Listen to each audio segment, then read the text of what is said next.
नांदुरा तालुक्यात पूर्णा नदीच्या घाटातून पंपिंग मशीनद्वारे अवैधपणे वाळूचा उपसा जोमात, मात्र नांदुरा तहसीलदार कोमात। समाजवादी पार्टीने नांदुरा तहसील कार्यालयासमोर केले डफडे बजाव आंदोलन। बुलढाणा जिल्ह्याच्या घाटाखालून वाहणारी पूर्णा नदीत मोठ्या प्रमाणात अवैध वाळूची तस्करी सुरू आहे। बुलढाणा जिल्ह्यातील जवळपास सर्वच रेती घाटांचा लिलाव झालेला आहे, मात्र लिलावधारक वाळू घाटात पंपिंग मशीन चालवू शकत नाही असे शासनाचे आदेश असताना प्रशासनाला ना जुमानता काही लिलावधारकांनी तर चक्क नदीतच पंपिंग मशीन बसवले असून त्याद्वारे सर्रास वाळूचा उपसा केला जात आहे।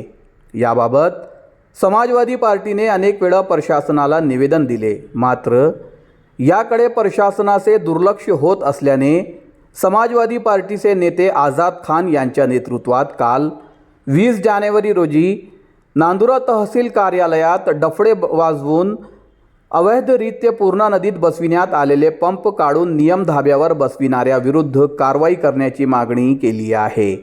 नांदुरा तालुक्यातील पलसोडा, बेलाड, रोटी या घाटात नियमांची पायमल्ली केली जात असल्याचा आरोप आझाद खान यांनी केला असून आपल्या मागणीचे निवेदन त्यांनी नांदुरा तहसीलदार यांना दिले आहे। विषय पलसोडा, रोटी, बेलाड, नांदुरा तालुक्यातील घाटमधील विकलेले घाट, त्या घाटावर अवैध पंपिंग मशीनद्वारे असलेल्या बेकायदेशीर गुन्हेगारी वाळू उत्खननावर तत्काळ कारवाई करून संबंधित घाटधारक व त्यांना संरक्षण देणाऱ्या महसूल कर्मचारी यांच्यावर BNSA प्रमाणे गुन्हे दाखल करण्यासाठी आज आम्ही एक डफडे बजाव आंदोलन करून निवेदन देण्यात आले आहे। पुढची भूमिका काय तुमची? आमचे महाराष्ट्र प्रदेश अध्यक्ष लियाकत खान सर, महाराष्ट्र सचिव लियाकत खान सर आणि महिला जिल्हा अध्यक्ष ममताई मोठे यांच्या प्रमुख उपस्थित आज निवेदन देण्यात आलं आहे। कारण की याच्या अगोदर 8/12/2025 रोजी संबंधित विभागाला एक तक्रार दिली होती की अवैध पंपिंग तत्काळ बंद करून त्यांच्यावर कारवाई करा।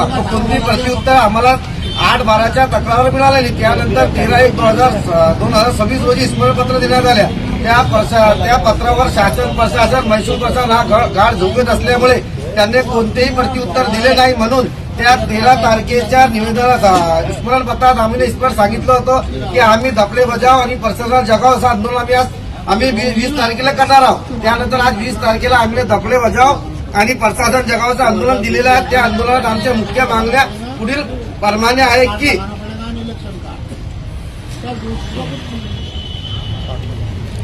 वरील घाटधारक यांनी घेतली महसूल कर्मचारी यांना थेट लागू होत इतर कायदे प्रमाणे यांच्यावर कारवाई करण्यात यावी। कारण की परवानगी, अटीभंग, पंप पाईप वाहने जप्त, दंड व कारवाई।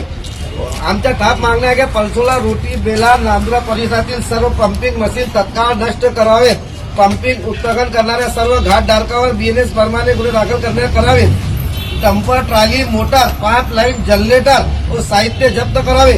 महसूल, खनिज, पोलीस विभागाचे संयुक्त विद्यालयाने धडस कारवाई राबवावी। दोषी महसूल कर्मचाऱ्यावर SIT चौकशी व त्यांचे मोबाईल सीडर तपासणी करण्यात यावी। नियम मोडणाऱ्या घाटधारकावर कायमस्वरूपी परवाने रद्द करावे असा इशारा आज निवेदनाद्वारे करण्यात आला आहे। व नदी व पर्यावरणाची हत्या, शासन महसूलची लूट आणि कायद्याची उघड धडा जर या तक्रारीवर तत्काळ व कठोर कारवाई झाली नाही तर दिनांक 20/1/2026 रोजी डफडे बजाव आंदोलन ठेवण्यात आला होता, तो आज संपन्न झालेला आहे।